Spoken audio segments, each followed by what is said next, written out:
Join me as we talk all things true crime.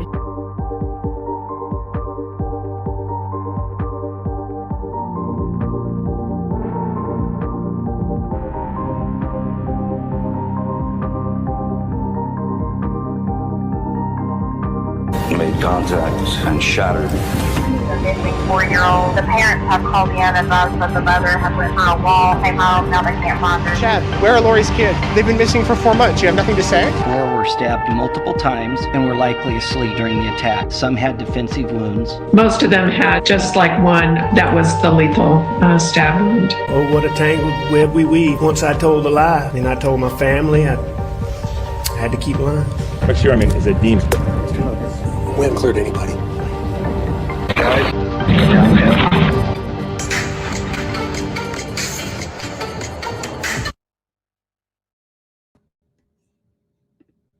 Hey everyone, let me know if you can hear me in chat.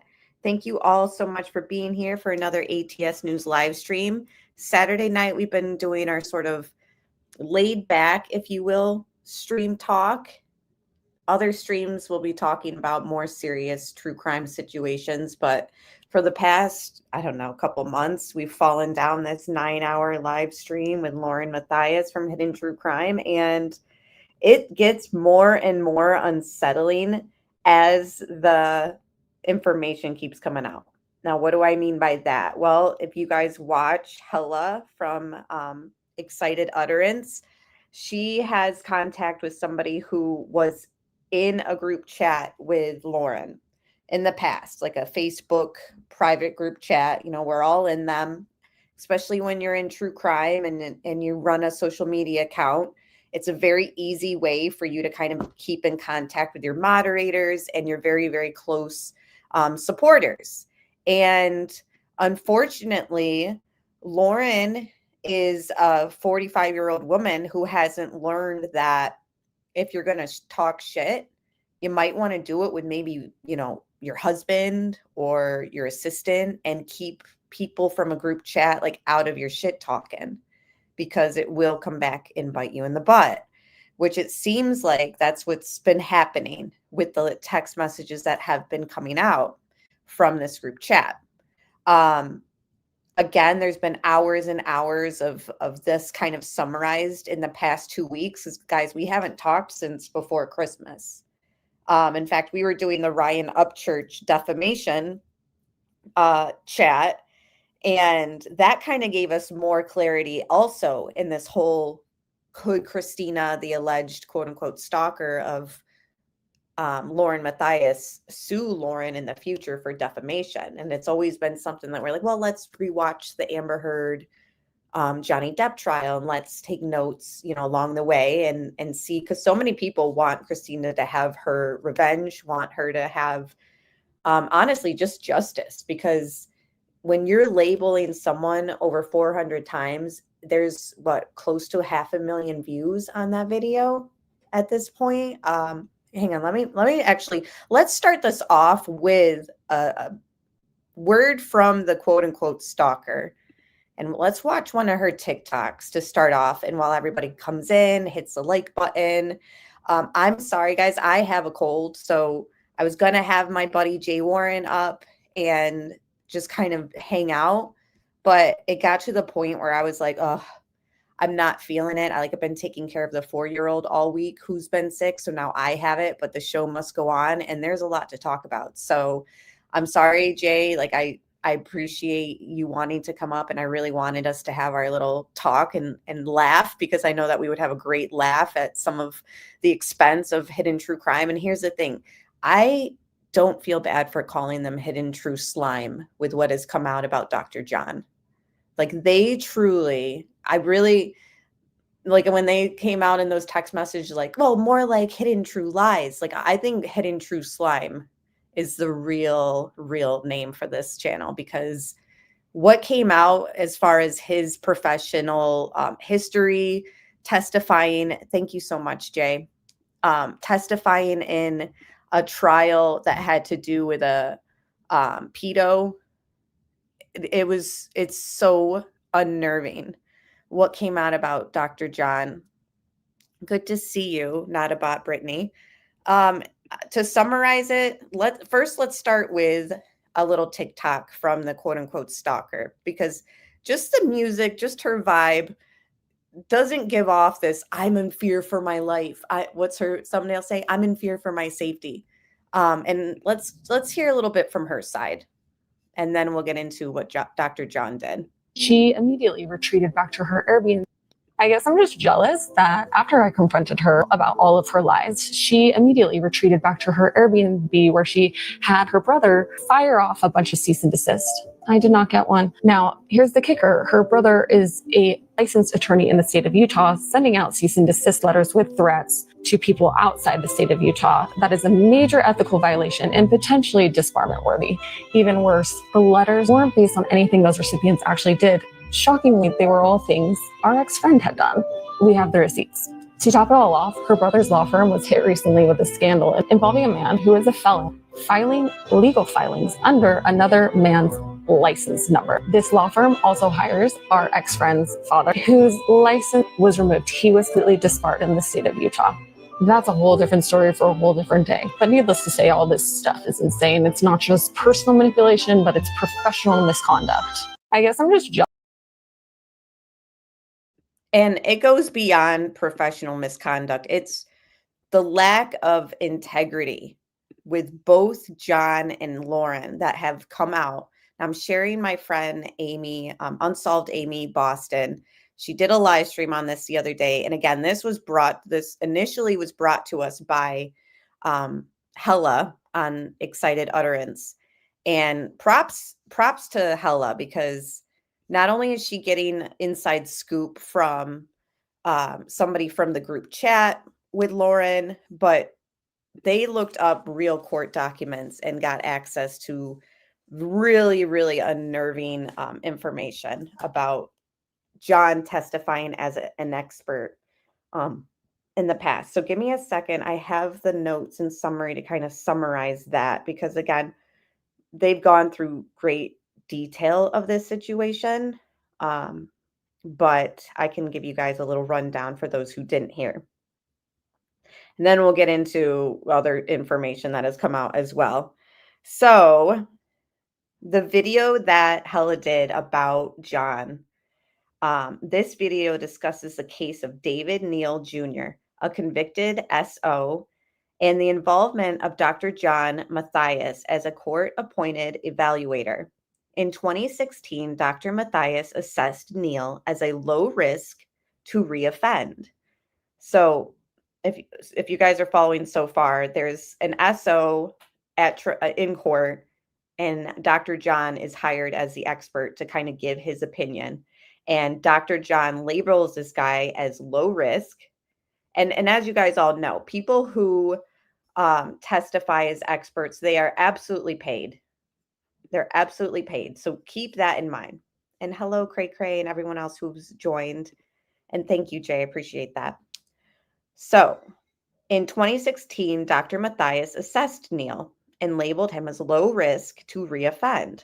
And now the other thing that you guys know about true crime in these situations, like to label this somebody like him to be low risk for reoffending, like that's like a leap. You know what I mean? Like to put that much faith in somebody who is being convicted of, and this had to do with incestual, like it was a family member who this Neal guy of essayed. However, in October 2024, Neal was arrested for allegedly attempting to kidnap a 5-year-old child at a football park, demonstrating that he did, in fact, reoffend. So he labels him as low risk, not going to reoffend, so don't worry about it, in 2016. By 2024, he attempted to kidnap a 5-year-old child at a football park. And, pretty much shows you that what Dr. John labeled him as was absolutely wrong and risky, and it's just unbelievable. The video highlights the discrepancies between Dr. Matthias's assessment and Neal's subsequent actions. It delves into the 2016 court proceedings where Neal entered an Alfred plea for essaying a 10-year-old. During the sentencing, Neil's defense attorney used Dr. Matthias, his low-risk assessment, and his PhD credentials to argue for a more lenient outcome. So you guys following? The defense hires him and basically is using his assessment, his evaluation of Neil to ask for the court to spare him, and give him leniency, even though he essayed a 10-year-old. Even when the court expressed concerns about Neil's denial of the crime and the disturbing nature of the acts, the defense even made a controversial argument attempting to normalize the act of shaving a 10-year-old child's pubic hair by a non-parent. So this is the details of this. You see what I'm saying? Like these are, imagine being a PhD doctor and a defense team contacts you and, we want you to assess this guy and to evaluate him. Oh, we're going to pay you. So like, what is that? How hard up for money these people are? Like not only do they go through lengths to exploit the victims in the cases and the families that they get connected to, but when you're hiring Dr. John as an expert, expect him to do whatever you need him to do as long as he gets that money. So yeah, the court expressed concerns about Neil's denial of the crime and the disturbing nature of the acts. The defense even made a controversial argument. Okay. Despite the low risk assessment, Neil was sentenced to prison and later reoffended. The video concludes by emphasizing the serious nature of Neil's crimes and the concern that he will be released back into the community again. And his assessment by Dr. John will always be as something that he'll use in the future as like when he reoffends, or if he goes back to prison or whatever, and he's trying to appeal or something like that. Like, it's not just Dr. John says something in court one day and it all goes away once he gets the paycheck. Like these type of things have a ripple effect. And it makes me absolutely sick that he would label this guy as low risk for reoffending. And then it ends up happening years later. You've never been able to listen to him. It's so another example of like, I really think there's so many similarities between her, Lauren, and Amber Heard. I truly believe that Amber Heard used Johnny Depp's connections and his name to expand her career and, just get her success through Johnny. And I think that Lauren has been riding the coattails of the PhD, my husband's a doctor, and a lot of their videos in the past that did really well were ones that were like psychologist reacts to blah, blah, blah, blah crime, like she knows exactly what she was doing when she met John. And I don't think that she married him for looks. I know that the thing is she's a shallow person, so I'm confident with saying that. Like, and we've seen her use her husband's like credentials in the body cam footage. Like, oh, my husband's a doctor, blah, blah, blah. Like we've seen her kind of do that already. Now, where we left off also, here's the other thing that has been, I wouldn't even call it a new development, just something I noticed. You guys know I'm always in chats and I'm always in the Facebook groups, and I see things and I'm like, okay, noted. So where we left off last time, which was 2 weeks ago, we were, she uses her husband to give her an air of credibility. Exactly. And that he is one of the main reasons why her channel took off. When you take John away from like the conversations in the streams, she doesn't bring much to the conversation. Do you know what I mean? Like if you hear her talk about the crimes and if you hear her solo, even on some of the Delphi live streams she was doing, like she doesn't know like much about certain things. Like she kind of just like touches the surface. I'm convinced she goes to Annie Elise's videos and just takes notes and then just regurgitates and mimics what she sees she should be saying and lets John kind of run the show. Did they have her on again, Jay? But why did they have her on? That's where we left off. And people were saying things about the credibility of the guests that they had on. So this was obviously not 4 days ago. I've just had this up for weeks now, like just on my browser. But we were all like, WTF, Court TV, like, don't act like you don't know the drama going on right now. Like, why would you have her on? And we find out through the leaked messages that she's been talking shit about Ashley Banfield. She's been talking shit about Law and Crime. She's been talking shit about Gigi, who goes on Law and Crime and News Nation. She was talking shit about Nate Eaton with East Idaho News. That was the latest stuff. In fact, let's summarize some of the stuff she said about Nate. So this was stuff that Hella brought to our attention this week as well. And to summarize the text messages that involved what she said about Nate, basically says Lauren's criticism of Nate Eaton. Lauren attempts to undermine Nate Eaton's credibility, claiming he didn't break the Lori Daybell story about the missing children and was on vacation when national news outlets reported on it.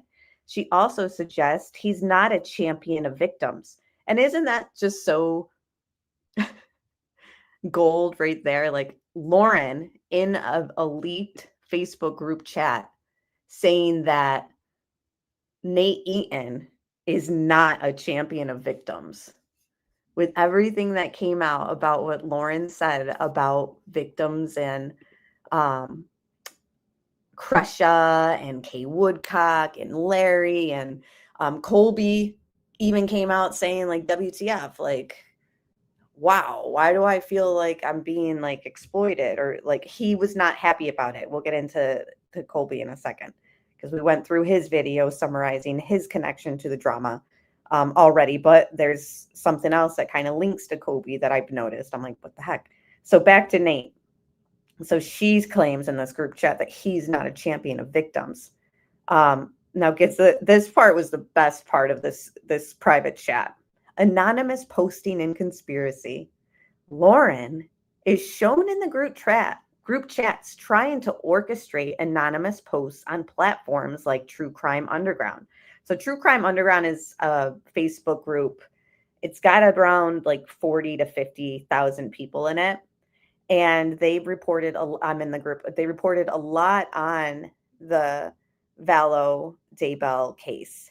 And they were obviously praising and highlighting Nate Eaton's work because let's face it, I didn't hear about this case until Nate Eaton. And we all saw him going up to Lori and Chad in Hawaii and basically asking like, where are the kids?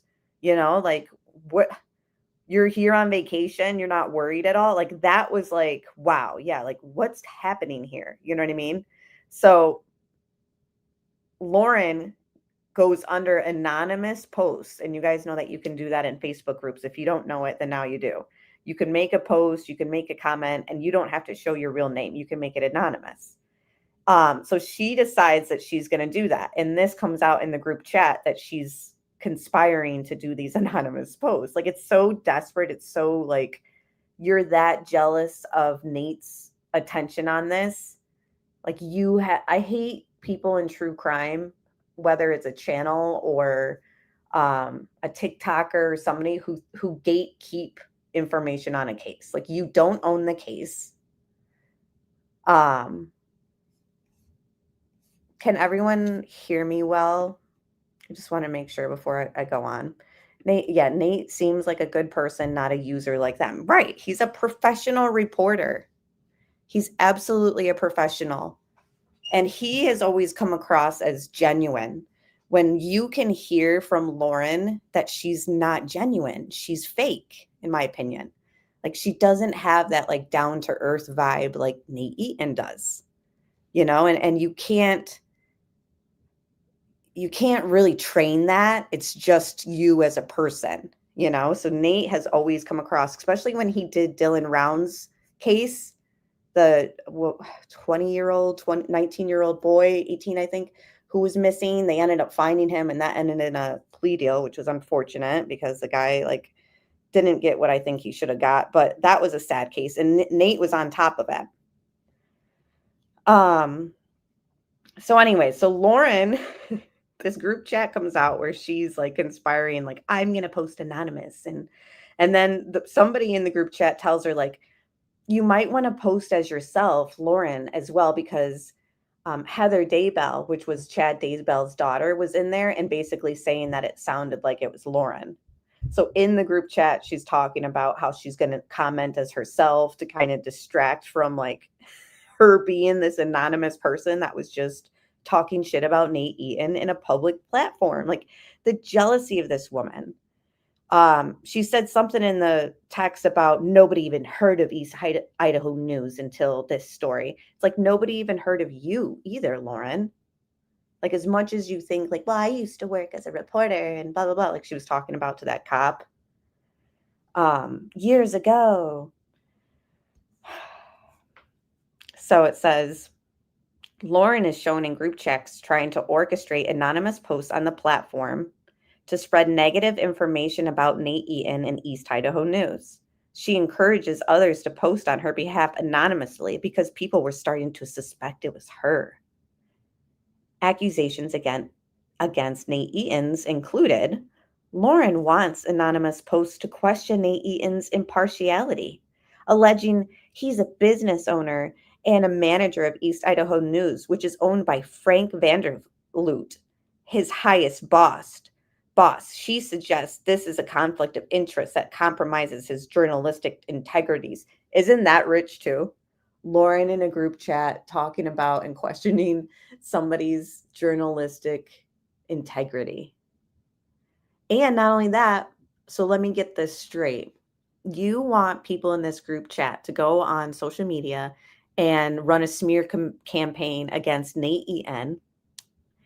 And that's pretty much what was happening to you on TikTok, only they weren't even using your name. You want people to actually use Nate's first and last name and the news agency that he works for and who his boss is and to smear him. Lauren wants anonymous post to question Nate Eaton's impartiality, blah, blah, blah.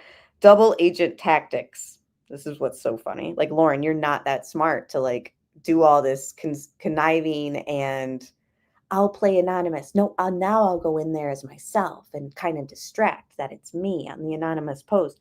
Lauren's plan involves not only having others post anonymously, but hold on. Lost my notes. But also her potentially defending pro East Idaho News or anti-anons. So she's basically saying like, I'm going to go in there now as Lauren Matthias, and I'm going to comment on the anonymous post and pretty much defend East Idaho News so that it seems like, you know, I'm not the anonymous poster that's dragging them and exposing all this like details. It's just so sick and twisted. And it's like, you guys might notice that I'm on. Oh, thank you, Johnny Kramer. He's handing out tacos to everybody in chat. Ladies and gents, have a taco while we have this little hangout session. Thank you, Johnny. So it's just so, I just can't believe it. And the reason why we have, you might notice, subscriber mode on only for chat. It's only for 5 minutes, but we've been getting trolled so much since the Lauren coverage that it's like, guys, I got to kind of put on like at least 5 minutes subscriber mode because the trolls are out of control. Like at first I was like, okay, well, the hidden gems, as she calls her subscribers, like they don't get it. They don't see it. It's becoming more and more evident. In fact, there was also another post by Crusha this week about her mother, Kay Woodcock, commenting, and that comment got deleted. Did you guys hear about that?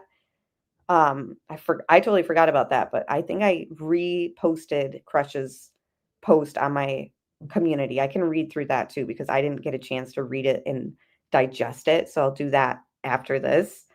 So anyway, so she's basically telling the group chat that she's going to go and like kind of make it seem like that she's defending East Idaho News. So it's just, I can't believe it. And I love the way that Hella and her co-host like go through these texts. It's so funny. But basically, it just shows the level of conspiratorial and complicated methods that she will go to run a smear campaign against her competitor. Okay. And there's multiple people in anonymous posting schemes predicting that she's going to get caught for doing this, basically. And she did. Look at us now. Look at us now being like, what the hell? So back to this whole thing that I got on the screen. And hello, Roxanne. Yeah, then she's all nice to Nate's face. That's the thing about me and her being so different. Like, if I don't like you, like, you're gonna know, like, even in person, that I don't like, I'm not like her. And I feel like after seeing the tactics that she uses, like with these anonymous posts and smearing Nate, and then we saw her smear Andrea Burkhart, which, as you guys know, I think she's New York. I sense like an Eastern vibe about Andrea. She's so smart. Like, she's just, you spend 5 minutes on Andrea Burkhart's channel and you know, like, this woman's extremely intelligent. Like, I might not even know like the case she's discussing, but just hearing her talk about something for 2 minutes, even, I'm like, holy cow, like this, she's a smart woman. She's got integrity. You can just tell. And what does Lauren get caught doing in these text messages as well? She's attacking Andrea Burkhart's Delphi coverage because they had different views. And Andrea was getting a lot of subscribers and a lot of views and a lot of attention because she deserved it. She did the work. She has the professional background that she can discuss, like the legalities and what was happening with Richard Allen. Like, if you had Lauren and you had Andrea Burkhart debate the Delphi case, I mean, it would be a joke. What does Lauren know? She knows what Court TV's theory is and what the mainstream media is about Richard Allen, and anyone who questions that isn't worth watching. Like, the stuff that she was saying about Andrea was just like the level of jealousy that just comes through from Lauren about these people. It's just like, you just know, you can see right through her. And that's exactly where this all stemmed from, was the jealousy of the views and the attention that Andrea was getting during a case that she went to at the trial of short time, I guess, or whatever. Yes, she can't, sorry. Boss Lady says, Lauren can't stand anyone who she perceives as getting attention. Exactly. And it's funny, like, when you think about her hiring Grayson, who used to work for Annie Elise, I mean, it's no surprise that Annie's got to be one of her biggest competitors on YouTube, and it's like, maybe that's why Lauren has more subs and all that than me. And, maybe I'm doing it all wrong. Maybe I should have no integrity, and maybe I should befriend these victims' family members and get all the details from them and exploit that. You know what I mean? Like, it seems like that's how you get ahead, as sad as it is. Like, I could never do that, and I would never do that, but it really seems like you have to be cutthroat. Like Lauren, I don't know. I just, because so many are like, why is Court TV having her on? Which goes back to this whole thing that we started on. These comments from when she was on Court TV. Vinny, this is disappointing. Hosting Lauren Matthias without addressing her documented conduct undermines the credibility of your platform. Her own body cam footage and court audio show repeated misuse of the court system, and her channel has amplified misinformation, emotional manipulation, and manufactured drama. Most notably during the 9-hour live and follow-up videos that monetize victims' families rather than informing the public. When someone's public record raises serious questions about honesty and abuse of process, it deserves scrutiny, not a friendly spotlight. Viewers expect due diligence and context, especially from a show that positions itself as a serious and responsible, giving an uncritical platform to a highly controversial, figure isn't neutrality. It's endorsement by omission. And thank you, MUTKOP. It's a cute little dog. Oh, wait, no. It's a kitty cat. Cute kitty cat. I'm going to like it. Oh, I did. 145 likes.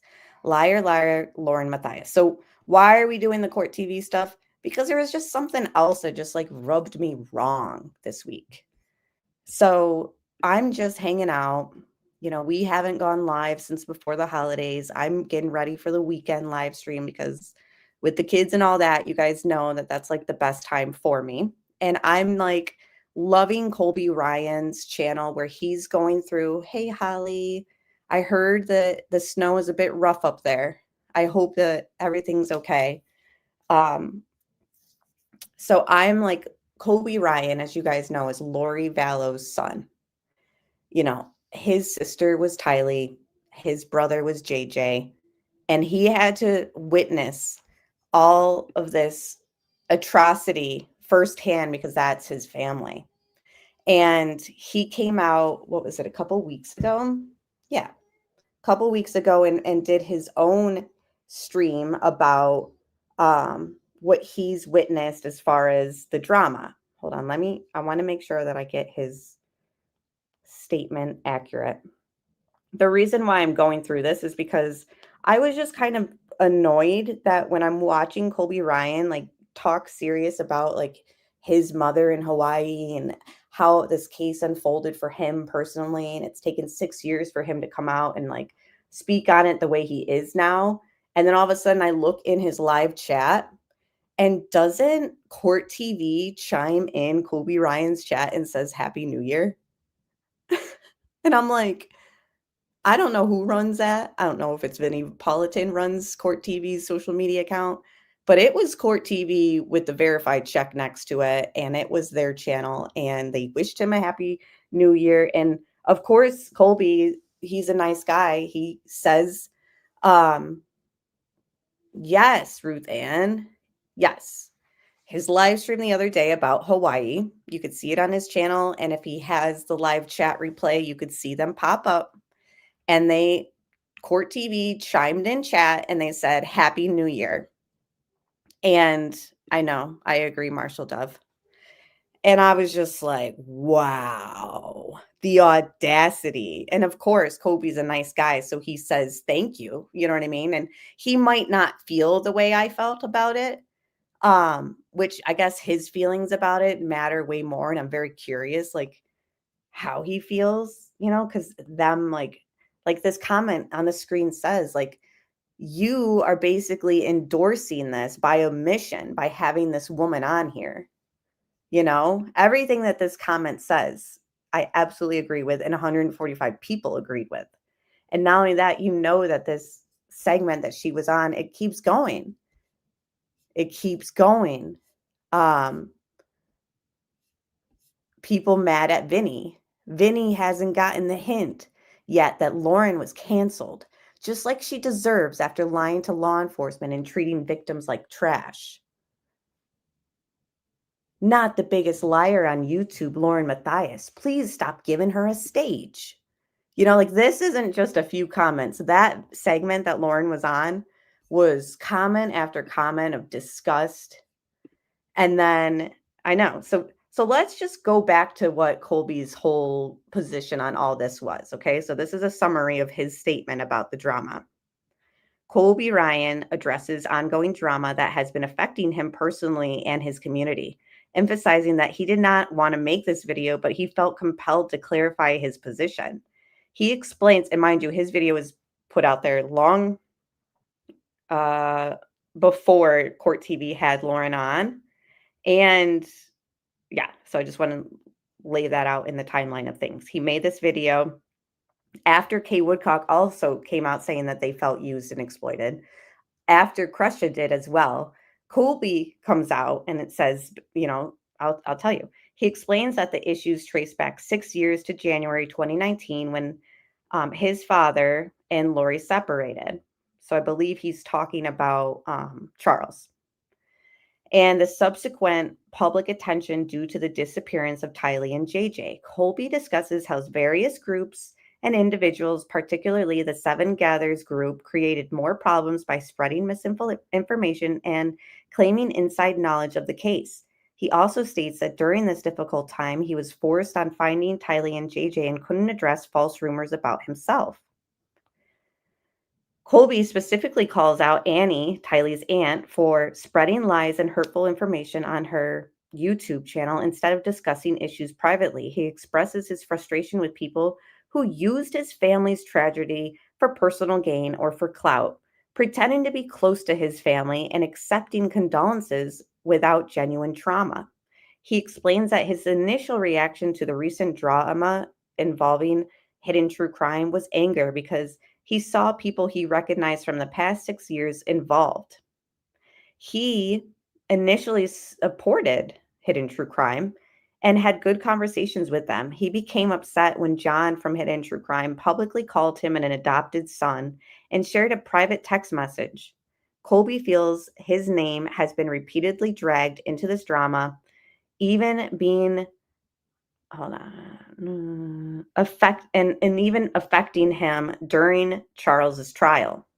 Colby clarifies that he's not taking sides in the current conflict, stating he doesn't support anyone involved because he hasn't had private conversations with all the parties and wants to avoid more issues. He emphasizes that his primary issue is with those directly tied to his family's death: Lori, Chad, Alex, Zulema, and the Melanies. He asks his community to not attack Lauren, John, or Annie, and he is not trying to incite hate, but rather to set boundaries and speak his truth after years of enduring false accusations and being walked like a dog.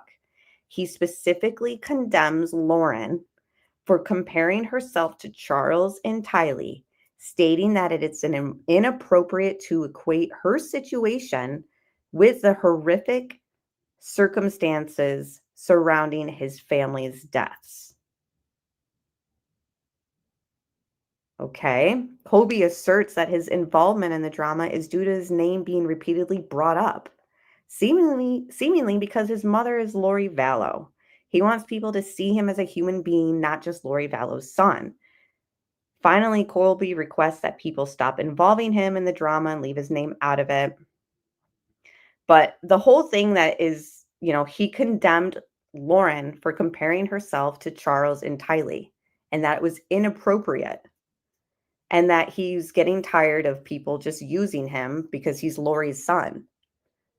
So then what does Court TV do after Colby comes out with this live stream? They ask Lauren on and give her a platform.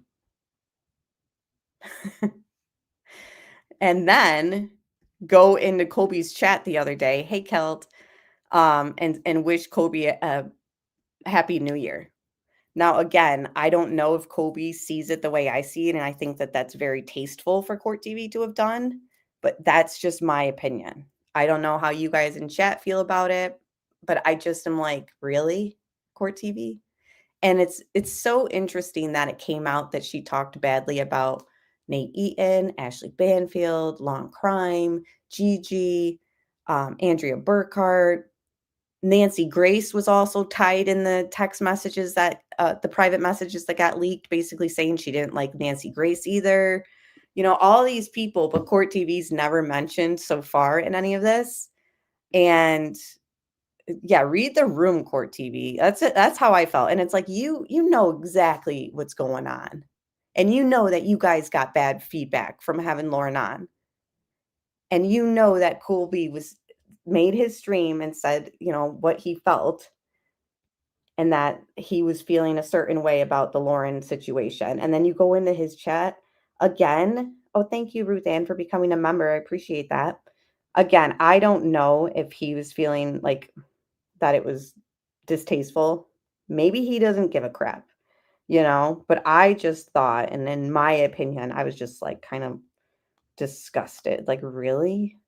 And it's like, so now that he's not close with Hidden True Crime, you want to make sure that you could have a connect with him for like Lori Vallow information in the future. I mean, I don't know. I don't know if that's the deal. I don't know.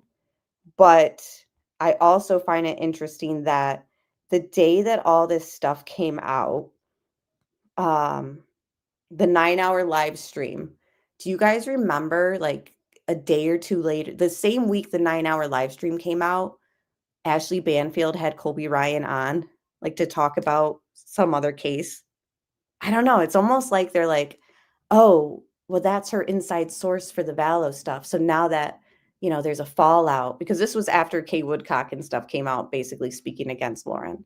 They're like, oh, let's get her connects. I don't know. That's how I see it. Maybe it's not that way. I don't know. So yeah, this whole thing that came out this week, did you guys hear about Kay commenting on a video, the Hidden True Crime video? She says, oh yes, I am here. When I realized 4 years later how unprofessional Lauren is by taking full advantage of our kindness during the worst time of our entire life, she lied, manipulated, she used us. The person you see on YouTube is not the person she is. She takes credit for other people's work or good deeds. I never felt dirty until I learned the true Lauren and how she operates. We were extremely vulnerable and she swooped in. We happily allowed and helped them build their channel. Our story is the foundation which built this channel. It's disgusting. And remember, she said that no one knew about Nate Eaton or East Idaho News until Lori Vallow. It's like, no one knew about you either, Lauren. She's freaking obsessed with Lori, that's for sure. She is disgusting. I won't be a bit surprised how quickly she would delete my comment here, which she did. During Charles's Arizona trial, Lori, she actually pulled me aside. Lauren pulled me aside during a court break and started telling me about all this mean girl bullshit with Lindsay and others. Who would do that? I'm in a very stressful emotional state and she dumps this shit in my lap. She struck my daughter Crush's channel, difficult research, the night when I asked Crusha to air my grievances with Hidden True Crime. I needed to unburden my soul. My daughter, JJ's aunt, Charles' niece, my son Todd's sister, can't be more of a victim family than that. She tried to silence me and Crusha. That was wrong in every sense of the word.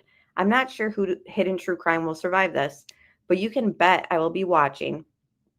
If I see her befriend another victim in an unprofessional manner to get the inside scoop, then trash them behind their backs, which she was building her channel on, I will be a watchdog from now on, so she can't do this again. She isn't who she proclaims to be, period. Two-faced 24/7. It's time for me to process the last 2 Arizona trials before I could think about how awful Lauren truly is. I could go on and on, but that's all I want to say tonight. Take care. And her comment was deleted. So who's deleting these comments? John or Lauren or, like, I don't know. If I was Lauren, I would be firing Grayson. I would be divorcing John. I know that. Because who's ever given her advice is them, one of them. And it's not good advice. But after seeing what we uncovered about John this week, I think that maybe John is who Lauren absolutely deserves. I mean, 2 peas in a pod. Let's just scroll down. Somebody said that they unsubscribed from Court TV. Let's see an updated refresh of this page and video. Because last time we saw it only had 12,000 views. And I say only because this is Court TV. They have 2 million subscribers. If you only have 12,000 views, 14,000 views. So was your objective, that's nothing. Was your objective and only 400, holy moly, 14,000 views, guys, and only 463 thumbs up. Court TV, I don't think that's good numbers. I don't know, Vinny. I'm not the best mathematician, but 463 likes on 14,000 views and only 14,000 views with 2 million subscribers. Like, I don't think that that's good. But who am I? So who is running the account when they went into Colby's channel the other day and wished him a happy new year? Is it the same person who thought to have Lauren on that day? Because it's very tone deaf. What was deleted? Okay, so Tess, by the way, good to see you. She mods for Colby. And I never got a chance to talk to you, Tess, about what I had seen. But I know that you were there in the chat when Court TV stopped in and said Happy New Year to. And the thing is, like, maybe he thought it was nice. You know what I mean? Like, maybe they have a relationship, Colby and Court TV, where like he's like, whatever, I don't care if they have Lauren on. But everyone basically says, like, if you have Lauren on, like, she was on there with another doctor, somebody with a PhD, and they're like, you just discredited that doctor who you had as a co-host with Lauren Matthias. Vinny, you have discredited yourself by having Lauren on there. Those are what the comments are saying. Hey, Deco, good to see you. And Debbie Fox, everyone who's here, hello. Another interesting fact, John and Lauren didn't say a damn word to Colby when he was in the hospital after having a stroke, but then says that they think that of him like a son. F off. Yeah, that was over the summer. Wasn't he in the hospital? What was it about? I can't remember, but I remember like, oh, wow, you know, like that's terrible. And I was following his recovery. But yeah, I don't know. Again, I don't know if you thought it was distasteful, Tess, to see them. Hey, Kylie, good to see you. I don't know what you thought, Tess, of them wishing him a happy new year, but okay, she said, I thought it was weird. It's like, really? You're not going to just go around live chats, Court TV, and on YouTube and act like you don't know what's going on. You clearly know what's going on. And it's just like the chat said, read the room, because you had somebody on who is so two-faced and basically just ran the victims' families through the mud in the Vallow case. Sucked them dry, every drop of what she could use of them. Oh my gosh. I'm sorry. It just really irked me when I saw them wish him a happy new year. Yeah, I'm so glad he's better too. I don't think that they don't know, because Vinny runs his own YouTube channel too. Like, you guys, you can't avoid. Oh yeah, I think it was meningitis. Something like that. I don't know. Not 100%, but I'm glad that he's better. You're not going to convince me, especially with Law and Crime being mentioned in the court audio and in the 9-hour live stream. You're not going to convince me that Court TV doesn't know the drama going on. Like, they absolutely know. Hi, Carolina. Good to see you. Oh, he knows. He absolutely knows. And oh my gosh, it was a stroke. That's crazy. He's been under so much stress for his young age. It's so sad. And that's the thing, is he's on these live streams, which are so like very like interesting, and like he's giving his perspective. Can you imagine being Lori Vallow's son? And again, like he stated in the drama video, like he doesn't want to just be known for that. But I think that Lauren only sees him as that. And I think that John has only seen him as that. Like, oh, what can we get from him? We got to keep that connection. Oh, make sure you call him that he's like an adopted son.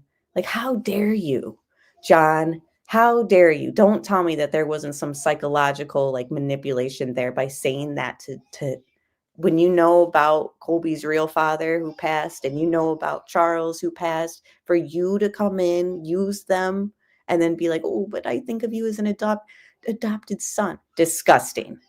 Absolutely disgusting. And Court TV's like, let's have her on. Yes. Yeah. Get your 14,000 views. Have Lauren on. So many people were saying that they're unsubscribing. And I just don't care. I'm probably still subscribed. Yes, I am. But you know what? I honestly like Law and Crime. Like, I'm sorry, Vinny, but you lost me after this. You really have. Like, you lost me with your Karen Reed coverage, really. But this is like, we're broken up for good. But yeah, I'm telling you. Vinny, you immediately dive into a story without letting us know what's going on.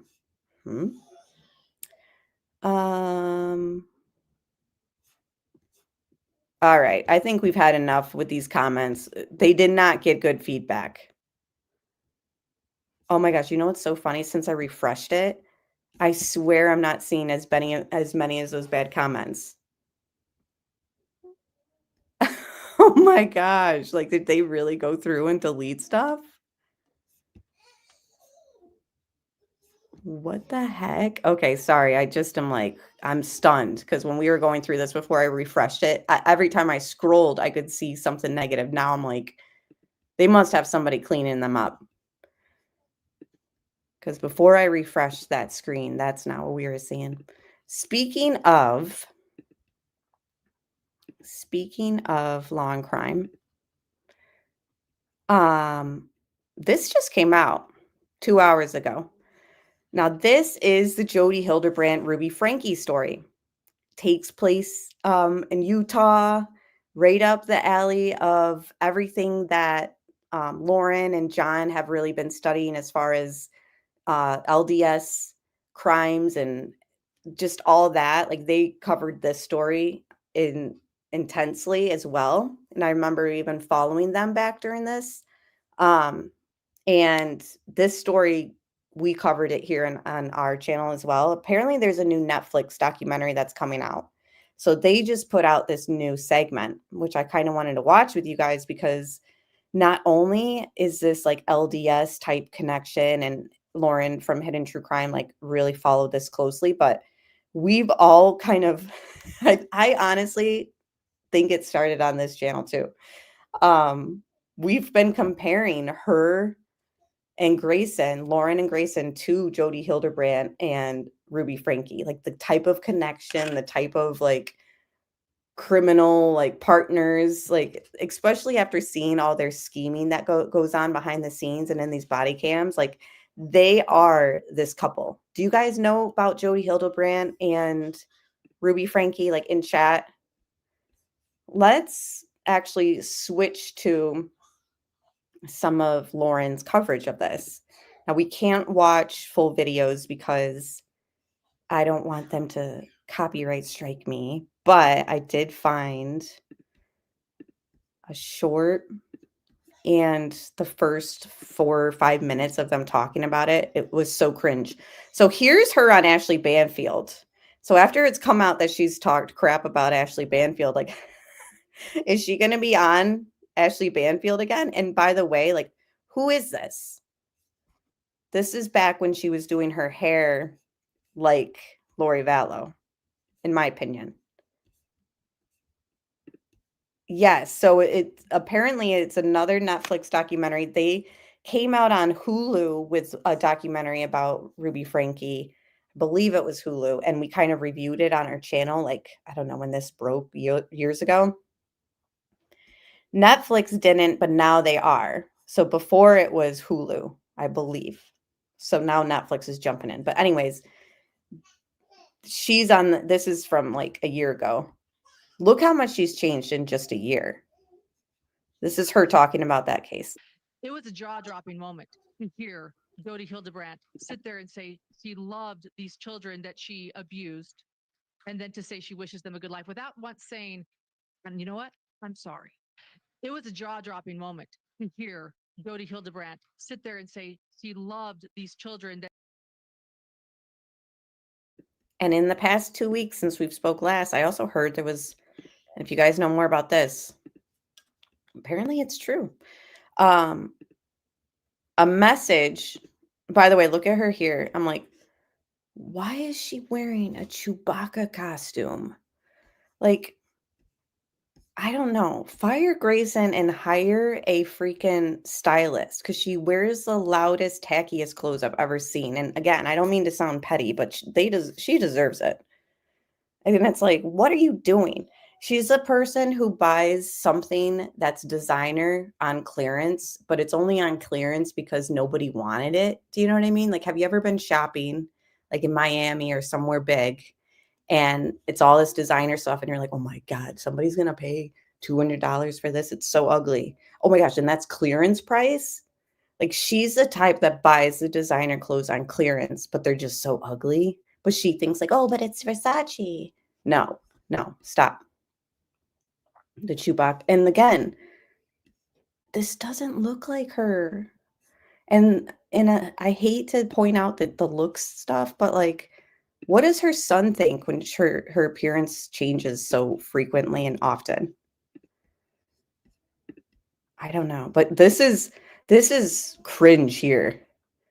And this is like this is such a the first like 4 minutes of this is about the Jodi Hildebrandt Ruby Franke criminal psychologist.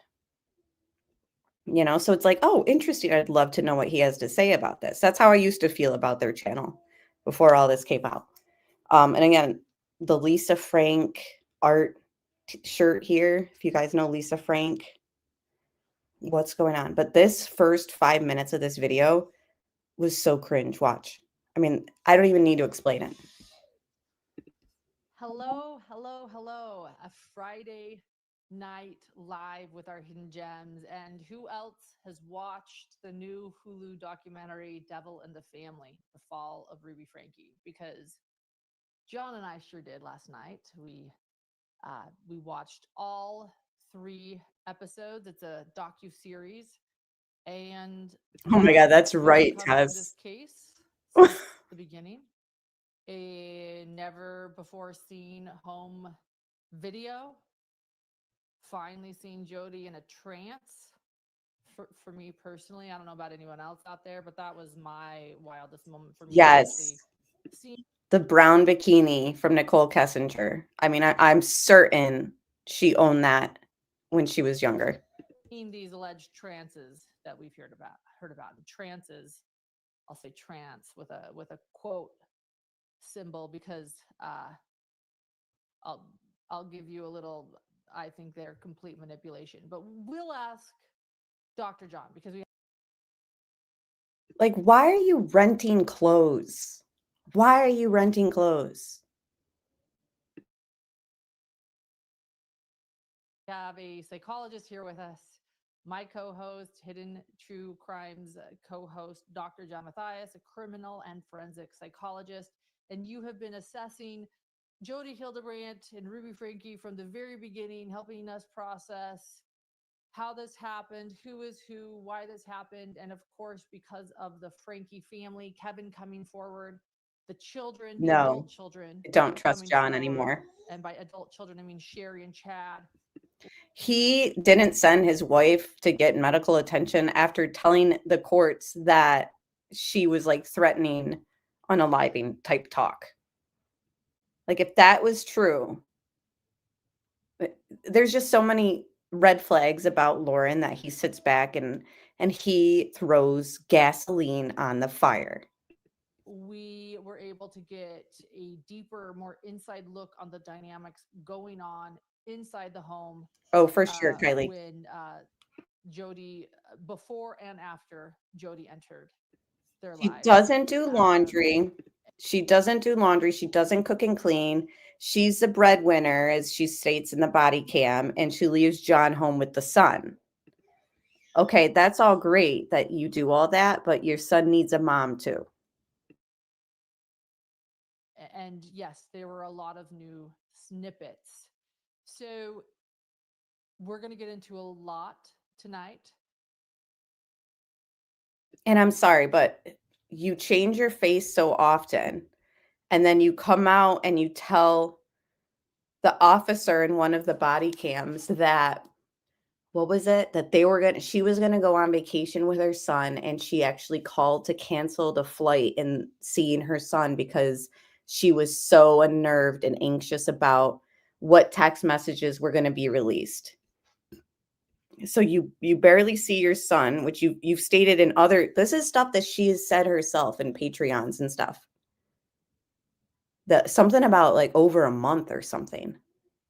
And I'm sorry, I really don't like to mom shame, but hidden true slime is all that's going through my head. But I'm sorry, it's just I worry because you also told the courts that he wasn't eating or sleeping because of this stress in your life that you've brought on to everybody. Again, we never even would have known about this stuff. That's what's so wild about any of this. We would not have even known about this stuff if you didn't do that 9-hour live stream that you cannot take down now, because that would basically prove to all of us that like it's bullshit. So it's never going away, even though Court TV will try to help you make it go away. But in Hidden True Crime style, we're going to let John choose where he wants to start. I'm going to also be checking out. How would an 8-year-old get past that, guys? Tess said, imagine being a kid that age excited to go to Disney and then it's canceled. Because your mom is afraid of her own nasty words about people coming out. Not even just people. Because, okay, talk badly about Nancy Grace, talk badly about Andrea Burkhart and Nate Eaton and everyone else. But there's text messages about victims' families that you know have not been coming out. And yeah, I mean, she's done it all to herself, you know? Yeah, it's diabolical. Cancel the trip with your son because you're worried about the bed that you made to lie in. Like, that is something that I've always, those sayings, the old-fashioned sayings of you make your bed, you lie in it, and you reap what you sow. Like, I want like a banner of that in my house because I live by those words and I don't feel bad for her at all. I feel bad for the son. So he doesn't see her often. And then every time he sees her, she looks different. Our chat, and if you have a question for us, do a big question mark. I'll try to star it and we'll come back to those. And we just want to dig deep because, like I said, we've got a psychologist with us here tonight. And what I do, and many of you don't know this, we've been doing this since we were dating because we're not just co-hosts for those new to Hidden True Crime, we're also married. And for those who can't tell it, we have zero chemistry. We're actually married. John, I'll have to be honest. This is when I knew I was sold on you. Was when we. Look at John getting all proud. Like, this is the part that was so cringe when I was like skipping through, like, what's her coverage on this again? Because I want to watch the long crime segment after this. But I was just like, oh my God, this is so cringe. Like, she kind of toys around with like revealing stuff about their like dating, like blah, blah, blah. And like John is just so awkward. And he's just like, he gets to like the case talk. It's like he can't even like, I don't know. There's something very, very weird about John. Like, I don't feel like he's like, and I've never felt like he was like adored her. Like, do you ever see some couple, like, for example, Chris McDonough on The Interview Room, when his wife Karen is on, like, he adores her. Like, you can just tell he puts her on a pedestal. And like, when they talk about their life when they were younger and stuff, like, it's very endearing. And like, you can picture them like, you know, young and dating. But Lauren tries to do that kind of connection with John.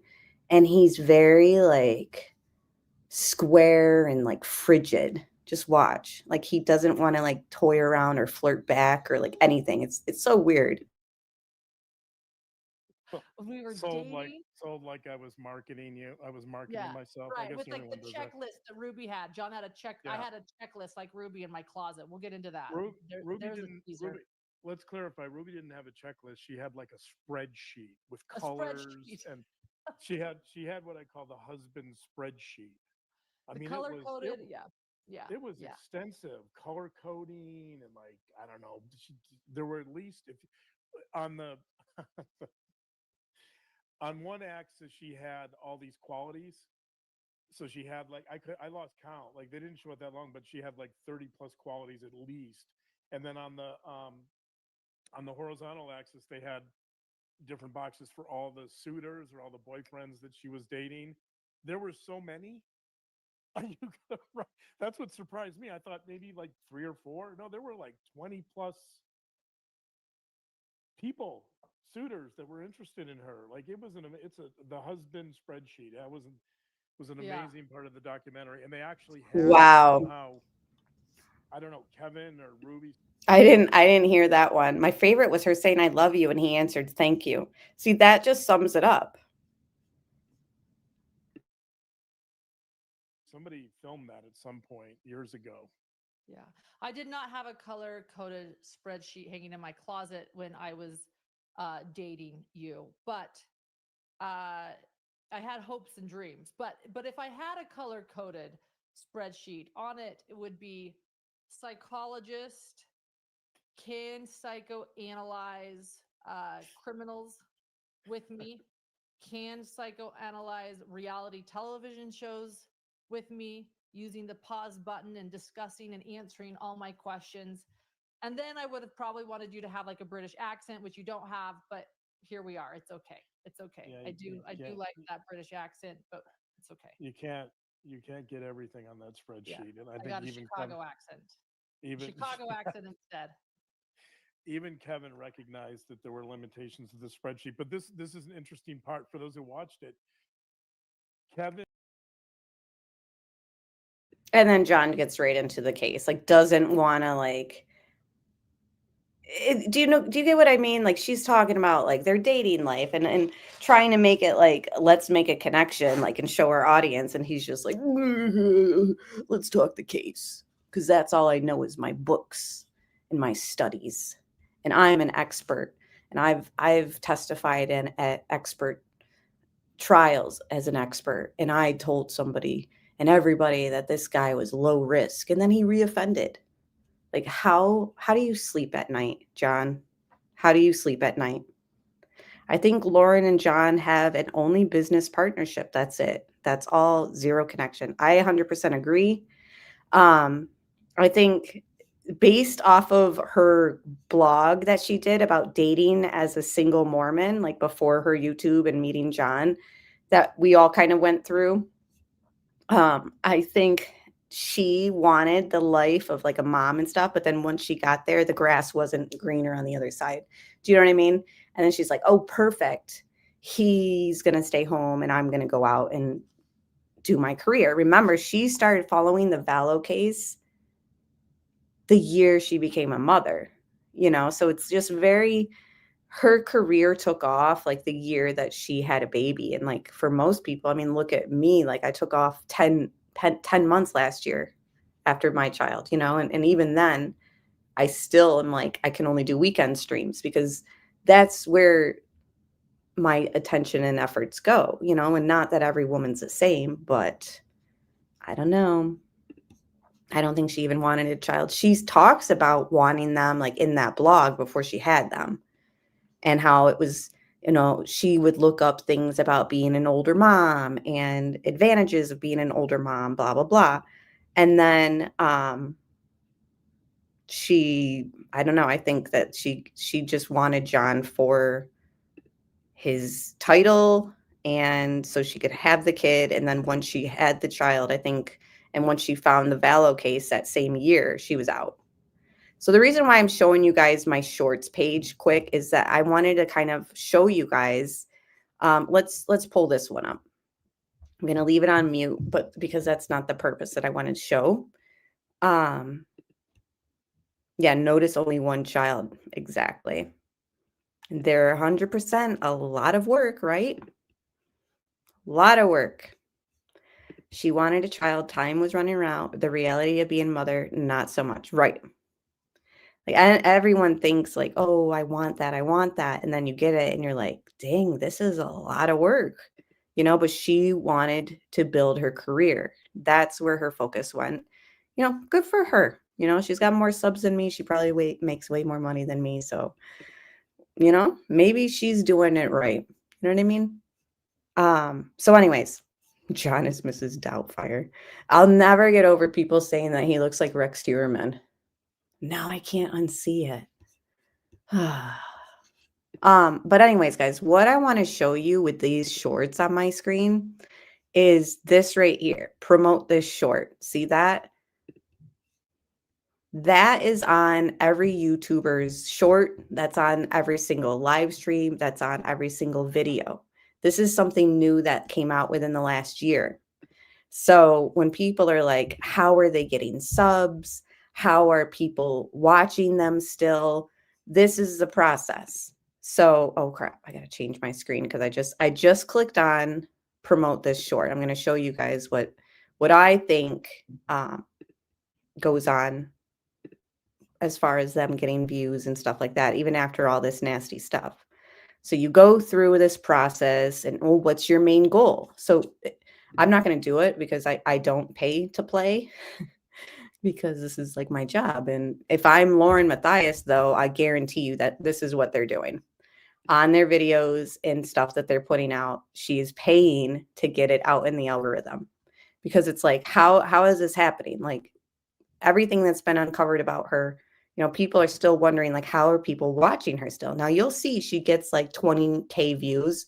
She used to get like 100K plus, you know, especially if she had John and Psychologist Reacts, like that, those videos you'll see, like, she was getting a lot of views on. Now that she's been exposed, there has been a decline, but there's still things that I think that big channels do. And I think that you guys as viewers should be aware of also, because there's a lot of credibility that gets put into a video and on a channel. Like, even for myself, like if I see that it has a lot of views, like I'm going to be like, oh, okay, let me watch it.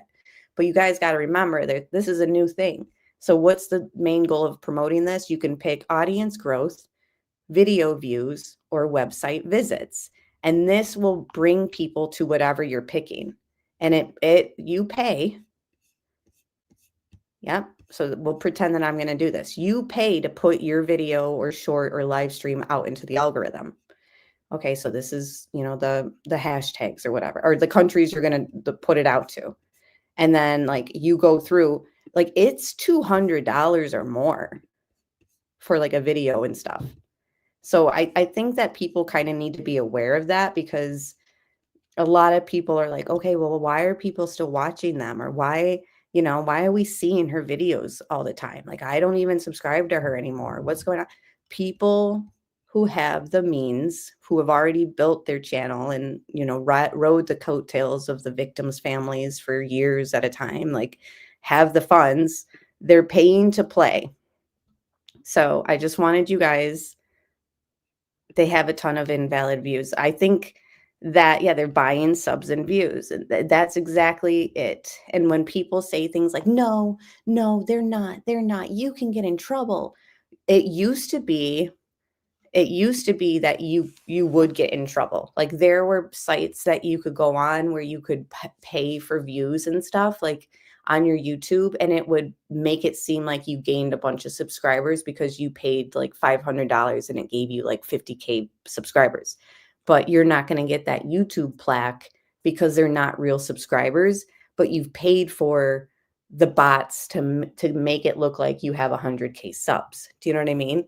But nowadays, YouTube has now said in 2025, oh, you can absolutely get more subs and subscribers. You just have to pay us. So that, I think, is something that I think people need to be aware of. Yeah, $200 for one video. The thing is, too, is like, does it still clock as a view if someone only views for a short period? I don't think so, Molly, Colleen.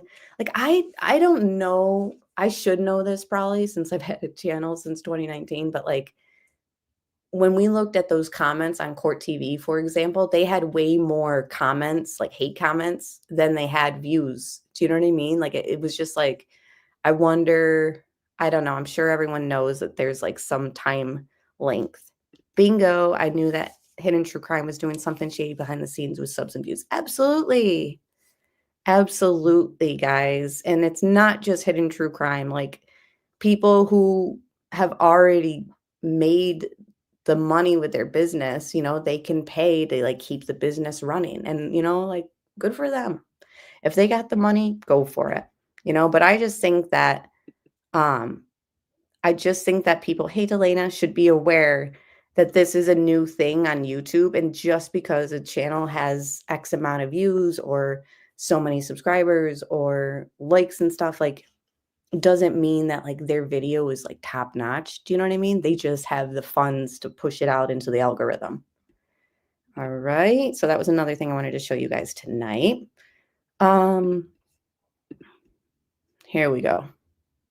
Let's get back to our little deep dive. And I do want to watch the Jodi Hildebrandt thing on Prime, because I think it's related, because her and Grayson are like Jodi and Ruby Frankie. When the police call her, she records it. And she shares this recording on TikTok mocking the police officer. She posted on TikTok and Instagram mocking the police officer. And remember, when we watched the body cam of like how this unfolded with Christina, the way that Lauren portrays her TikTok as being mocking, it's like I can see why you would get that impression without seeing the full context. And the full context comes from the body cam on June 19th, where, you know, she's in that ugly tie-dye outfit and Grayson's wearing like a toddler shirt. And they're just like hiding under the blankets with the cop there, basically trying to figure out like what they should do to stop text messages coming out. And the cop, it says there's no crime, you know? So when that officer finally has that conversation with Christina, like I get why Christina was kind of like pushing back, because she's being told that she's involved in committing some crime that doesn't even appear to be illegal. And she's asking the cop to clarify, and he can't. And the cop starts to realize that he's being, you know, questioned to give case law, and he doesn't know it because there is no valid case law. And then you'll see Christina try to tell that officer in the body cam that he's being manipulated by Lauren, and the officer doesn't want to hear it. Isn't that funny? And then, but she says in her 9-hour that she's mocking the officer.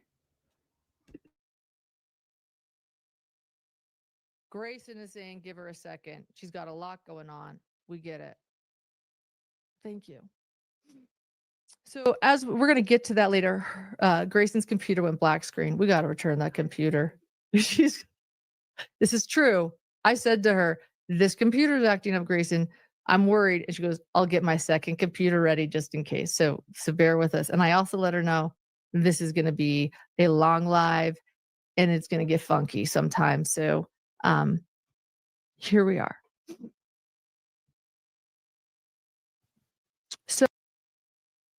So Court TV hears and sees this 9-hour manic episode and decides we're going to have her on next to our credible guests with PhDs to comment on crimes. So we're going to get that TikTok of her mocking a police officer very soon. And then on July 12th, 2025, we're going to get all of these. I'll just share them all and then we'll show them all bit by bit. On July 12th, 2025, she begins posting clips of my voice on my targeted social media accounts. And let me be clear, when you're okay, you got it. Yeah, well, let me be clear. When you're a podcaster, your voice is as much your face as your voice is, if not more. YouTube shows my face. YouTube shows my many faces. I mean, YouTube shows my face. And that thing too is like her adding your voice to her TikTok is not illegal. It's not a crime. And it's not stalking. You put your face out there. You put your voice out there. Prepare to be criticized. Podcast does not show my face. My voice is how people recognize me. And when she posted my voice, it received over 33,000 views. So let's 33,000 views on TikTok when none of us even knew it existed. And here you're getting 449,000 views calling her a stalker. Which is worse? Christina, who added your voice, not your name, to her TikTok that got 33K, or you calling her a stalker after the judge told you that there was no crime? You know, like, what? Do you have both of those? We can play them both, or should I read a few others and we'll just play them bit by bit? What's easier for you? Okay. Her computer's back. The phantom computer. We're just glad YouTube's back. We were actually going to go to live earlier, and then YouTube went down on us. We thought, man, Is that an omen or what? And then it popped. Oh my gosh. Yeah, that was an omen. It was a sign not to do this. So YouTube wasn't working for you today, that you made this 9-hour, and then Grayson's computer wasn't working. Is this a bad omen? Yeah, take it as a sign. Don't do this. But no. Grayson told her, we should document this so that it could be a video diary. And Lauren says, well, maybe I'll add it to a documentary someday that I'll show my son how to deal with bullies. Why don't you just spend time with your son and show him in person how to deal with it instead of trying to teach him something through YouTube, a video you made? Pop back up. I'm like, nope, unfortunately, I have to go live. Not looking forward to this. Here I am.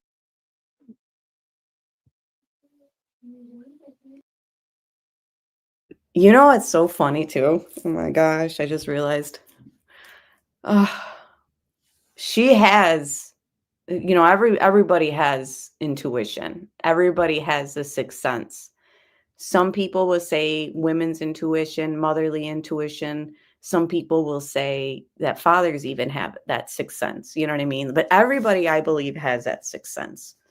So she says that they, was this a bad omen? Like, yes, that was probably your sixth sense or your gut telling you not to do this, and you should have listened. But it takes me back to the very first body cam on June 19th, when she gets John on the phone in the body cam, and she says, I don't know what we should do here, or if this is just the Barbara Streisand effect. And he doesn't listen to her. And he says, all I know is everything that we work for is about to go away in one foul swoop, or whatever he said. He didn't listen to her. She had the gut intuition. She had the sixth sense in that moment not to do it. She knew what this was. It was the Barbara Streisand effect. She knew before, I just dropped my chapstick. I'm looking for it. She knew before this 9-hour live stream that they were having technical difficulties, and her gut basically was telling her, like, don't do it. Yeah, newsflash. You should probably listen to your gut. Do not listen to your husband or to Grayson, because it's not ever ending up good. Okay. Take your time. We're good. Hey, everyone. By the way, I am not looking at chat really on purpose because I'm nervous too. And so when And I love that. I'm not looking at chat, but then when Colby and Kay and them like jumped in chat, she'd pull them up on the screen so that everybody knew, like, I have the support of the victims' families. when I see little people here that are pinned, it means a lot. Maybe I'll check in while Grayson gets these ready. Hold on. You're good, Grayson. Don't stress too much. You're totally fine.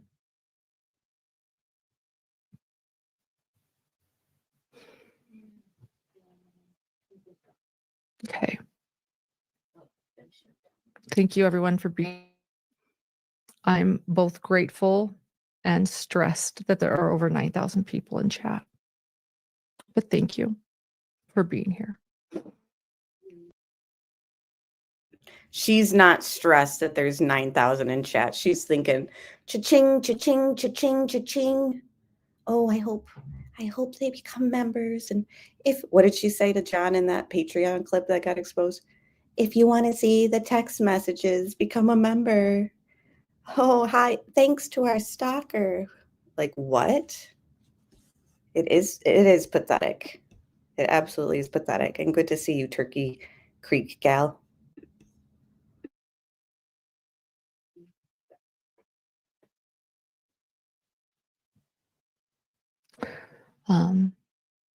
Okay. Oh, yeah. We're making sure. Okay. We're good. Okay, so off the top of your head, I have an officer calling me. Spouting something is the law. And I want to know what, like, Yeah, I mean, obviously you don't know the case law off the top of your head. I have an officer calling me. Spouting something is the law. And I want to know what, like, so I can wait a second for sure. I know, but what's the case law? I want the case law, please. And then you said you don't screenshot them, and then all of a sudden... No, but I kind of want to now. Like, if she's kind of harassing me. So I feel like I kind of want to. But, like, what's the law? Well, if you need to, then file a report down there if you're harassed. I know, but what's the Nevada law? What? I was just doing some searching. Here's the thing. And what's so unbelievable is that she was able to share this in her live stream and paint it as, you know, she's disrespectful to that officer, and listen to her talk. And all she was, I mean, if you guys aren't asking for case law and something that you don't understand that the authority is trying to tell you something on, like, what are you doing? You know, you have every right to ask, like, okay, you know, where is this coming from? I believe even when Kohlberger got pulled over, that one video where the female officer is telling him, like, oh, in Washington or in Idaho, that's our rules. Like, we're not sure what it is there in Pennsylvania where you're from, because he was trying to argue that, like, the turn that he made on the crosswalk wasn't illegal, and he was saying, like, oh, I do it all the time in Pennsylvania, and like she like came out with the case law and backed up her stance with Kohlberger. You know, like, that's just what they do if you need them to. But this was a situation where it was like they couldn't back it up. A lot of people, Little Whiskers, unsubbed during the Delphi stuff. It's very unfortunate how they handled that case. And thanks for becoming a member, Turkey Creek Gal. Yeah, he has no clue what he was saying. Right. And he was bamboozled, you know, not just by Christina for her asking him the case law, but I think that he allowed Grayson and Lauren and John, because by the time this call was made, John was already telling him that he wanted an appointment with the cybercrime unit, you know, so he's just like, oh gosh, I'm over this situation. Like, there is no case law. He should have just said, you know what I mean? Like, instead, he just like wouldn't let go. And then Christina's like, you're being manipulated, you know? And he's like, well, maybe I am, maybe I'm not. It's like, you are, you absolutely are. And what's so interesting too, is she's like, oh, Christina used my voice on her TikTok. It looks like here you and Grayson went to Christina's TikTok, screen recorded it, put it through editing, and then thought that like editing out her face was somehow going to protect you. Like, you look more like an unhinged cyber stalker than they did. By, you know what I mean? Like, because for Grayson to have edited like and blurred out her face, like they had to have saved this video, screen recorded it from TikTok, saved it to their computer or phone, gone through editing software to black out Christina's face. Like, it's just so like, so much energy to paint this woman as being anti-law enforcement. And her gems ate it up. And they're like, oh my gosh, she's being stalked. Officer, I'm not going to my own as your best detective or anything, right? So I can do my due diligence and do some searching as well. So I didn't copy everything because we, you know, there's so many laws that we just don't know about. You know, No, I can respect that. I can respect that. Sometimes we need to, sometimes we need to do a little bit of extra searching and things like that. So, but I feel like to have a police officer. Oh, I could absolutely see that, Kylie. She's jealous of Christina's natural beauty. She said, no, literally, I promise you, the only reason she did that was because she didn't want anybody to see how pretty she was. It's that shallow, I guarantee it. Right. If they see her and like, they'll, you know, they're going to see that it's Lauren that's jealous, you know, because if Christina was uglier than Lauren, people would be like, Christina's just jealous of her. But Lauren picks her husband and her assistant to be not as pretty as her on purpose.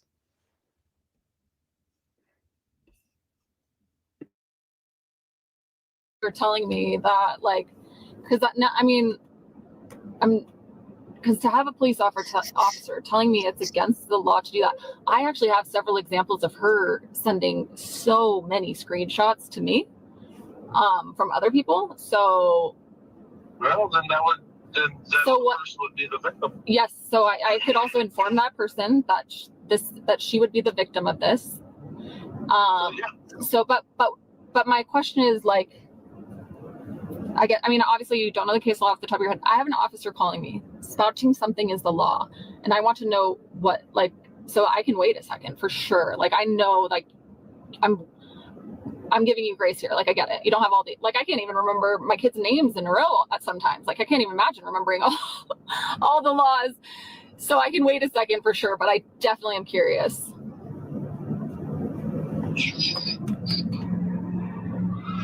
Yeah, let me see if I can find it. I mean, obviously. It's hilarious how she pulled up that comment that says, "You are believed and you are loved."